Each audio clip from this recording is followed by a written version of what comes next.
is Mr. Screwloose is dying. So we're going to start on page 1 there. Interior. Oh, wait, sorry.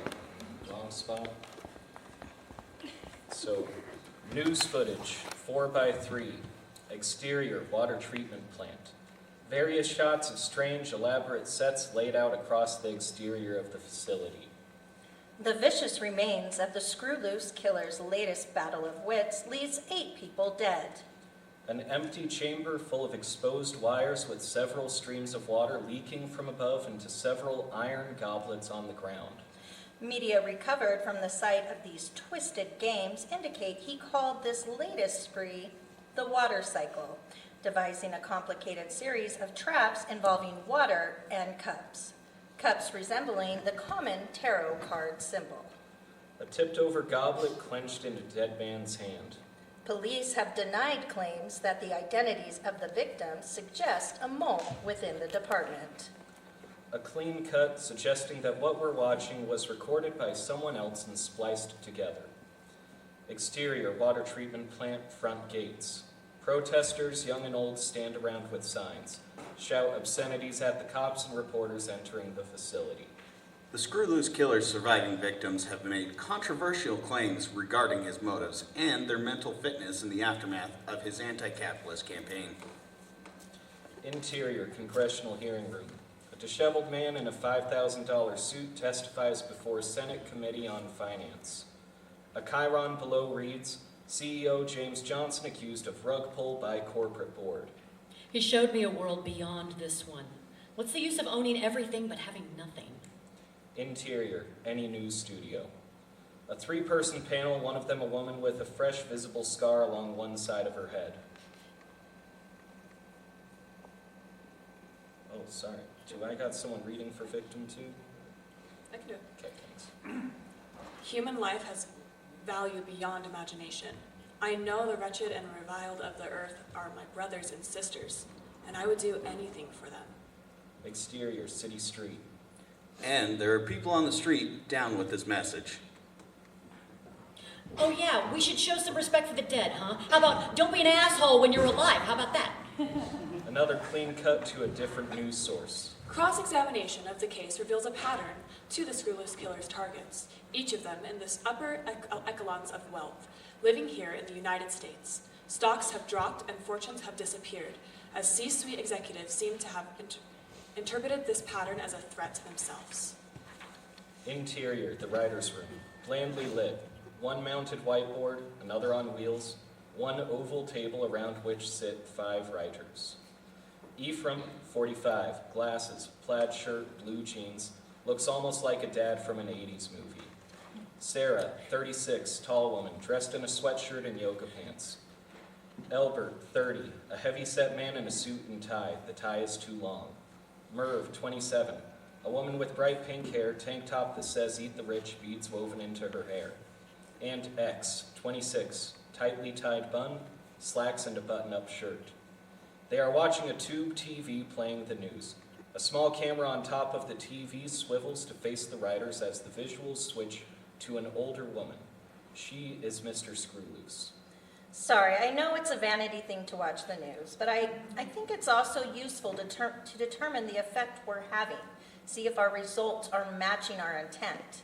So, good job. I appreciate the work you do. You've created these nice, tight storylines with compelling dilemmas, real forward-moving. Now, Sara, I wanted to say your pitch for the removable swords in Cycle 3 is really strong. I'm still working my way through the script, but I'm liking it so far. I'll mark any revisions in pink. Also, Merve, if I find one more Thanos line stuck in there, I'm docking your pay. Joking, but you get the point. Now, moving on to more serious business. It's looking pretty grim for me. You'll recall that a great deal of the impetus of this project came from my diagnosis. And mine is a condition that only gets worse over time, despite what treatments I've been able to track down. So we are beginning preparations for my death. Obviously, your pay will continue through to the end of the project. We're working on casting a replacement for me so the tapes remain consistent. So I just want to thank you again and direct you to keep pushing forward. This project matters to more people than just me. It'll move forward, and that's largely due to people like you. Do you have any questions before I go? Oh, just for today. I'm not dead yet.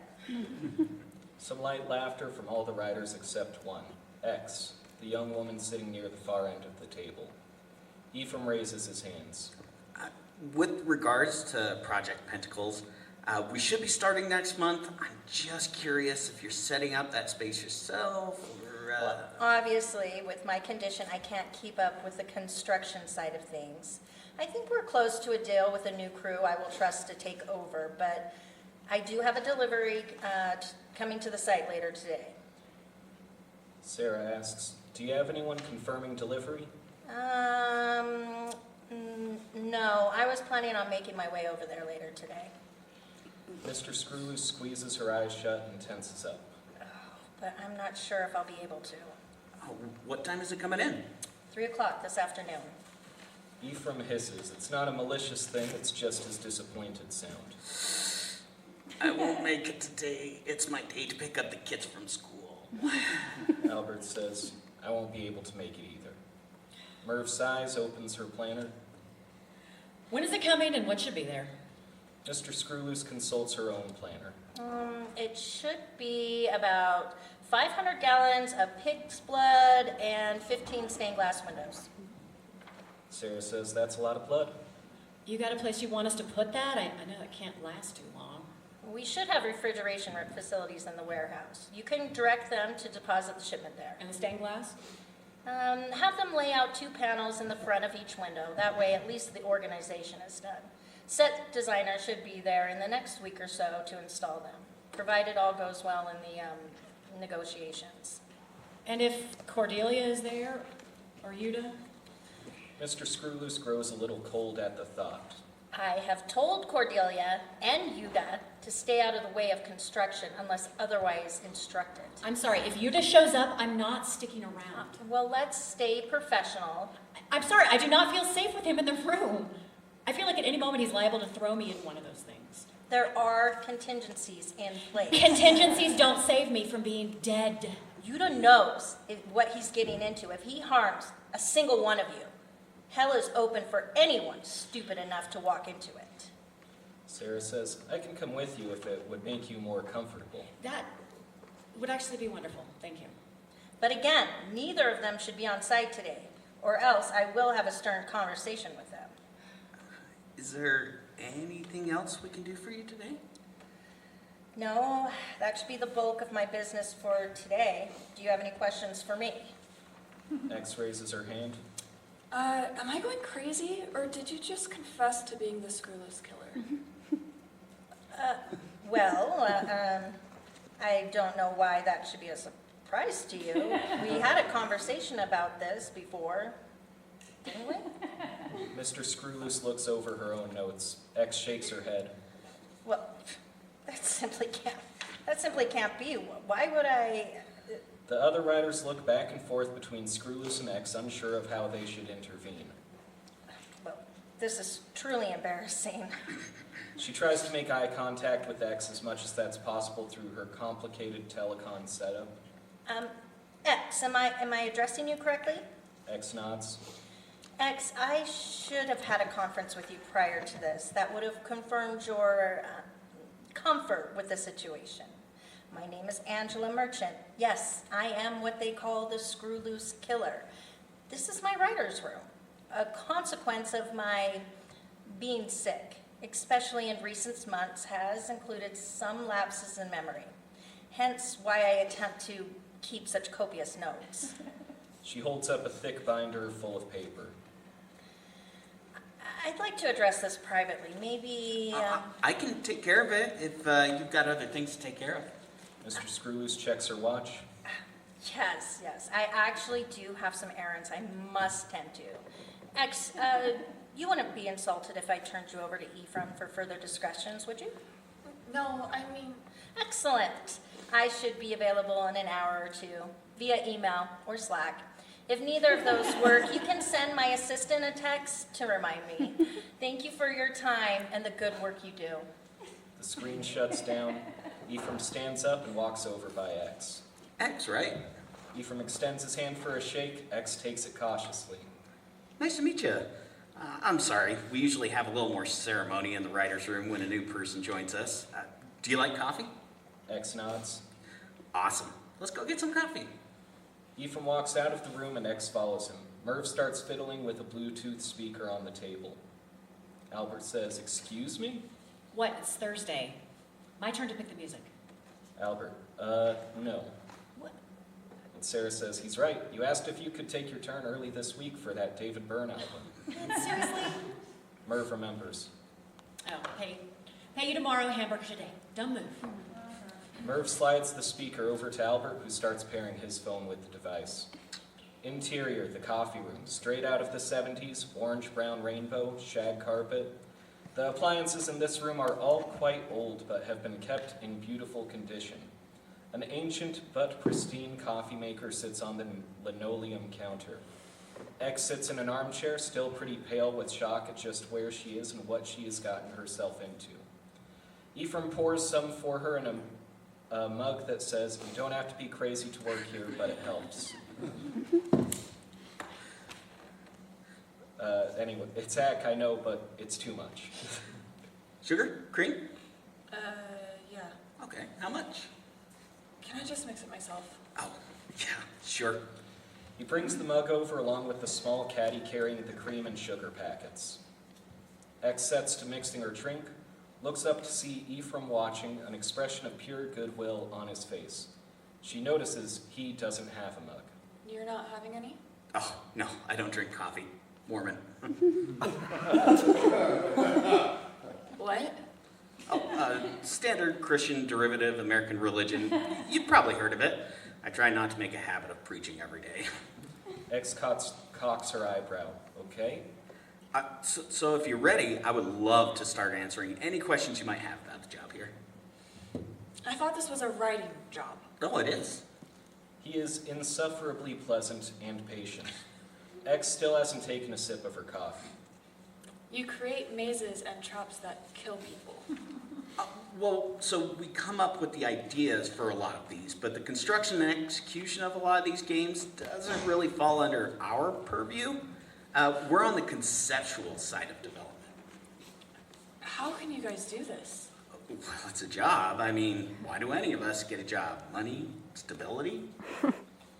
Why do you do this?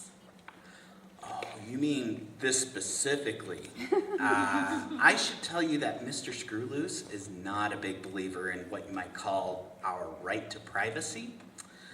She didn't just post this job someplace in the hope she'd find the right people. We were selected. You were selected. Ephraim can see X needs more explanation. I'm a family man. Wife, kids, even a white picket fence, believe it or not. But no matter how good it's ever been for me, I know it's so much worse for so many others. I don't have the drive or derangement to go after any of the real monsters myself, but I did have a knack for coming up with creative punishments online, under a pseudonym, of course, but there's no pseudonyms for Dr. Screwloose. So you're being blackmailed? No, absolutely not, no. Listen, you gotta know, of all the people in the world that I've known, she's the most honest. At least with me. But you're religious, aren't you? Like, how do you square this? Ephraim sighs, leans back for a moment, then leans way forward, conspiratorial. You really want to know? X nods, cautious. I really gotta know if you want to know. I hate preaching to people who aren't interested. Yes. Tell me, whatever it is. Okay. So one of the first stories in the Book of Mormon involves a guy named Nephi, okay? A good Jewish boy. Keeps the commandments, especially one that says, "Thou shalt not kill." He receives orders from God to retrieve what I'll call a family heirloom from a wealthy man in the city. He enters the city with no idea how he's going to do this. This wealthy man, Laban, stumbles out of an out from an alleyway, drunk. The Lord commands Nephi to slay him. Nephi says, "Are you sure?" God says, "Yes." So Nephi kills him. X is waiting for more. Is that it? Oh, well, it's an interesting moral quandary for Mormons, but it's also part of broader theological arguments. Is what we consider right correct on its own merits, or only because God says so? Do you have any thoughts on this? I'm not really religious. Shame. Ephraim realizes he might have caused some offense. Nothing wrong with that. Just would have been nice to have someone else to talk shop with. I minored in philosophy. Anyway, the key takeaway is this. What's right isn't always righteous. And most of these monsters had it coming. Ephraim clocks that X's coffee is untouched.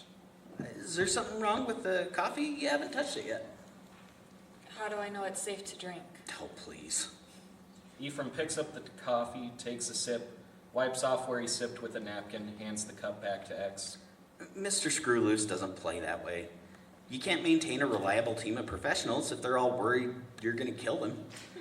I think you'll like it here. There's a reason she chose you. Ephraim stands up.